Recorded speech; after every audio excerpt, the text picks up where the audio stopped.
আসসালামু আলাইকুম ভিউয়ার্স। আমার অফিসের ছাদের উপরে নিম গাছ ছিল। হুম, একটি ঝড়ো বাতাসে নিম গাছটা ভেঙে গেছে। তো এই জন্য সবাই নিম গাছটা এখন কাইটা ক্লিয়ার করতেছে। কোনো ক্ষয়ক্ষতি হয় নাই ইনশাল্লাহ, আপনাদের দোয়ায়। বিল্ডিংয়ের কানিসটা দিয়ে একটু ফেটে গেছে। তা আমাদের ছাদে আরও গাছগাছালি আছে, দেখাচ্ছি আপনাদেরকে। এই যে আসলে এগুলা কোনো ক্ষয়ক্ষতি হয় নাই।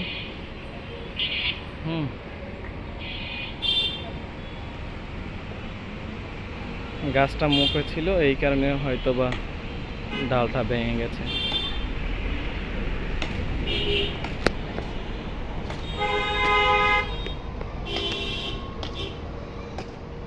আমার অফিসের সামনের বাড়ির বিল্ডিংটা।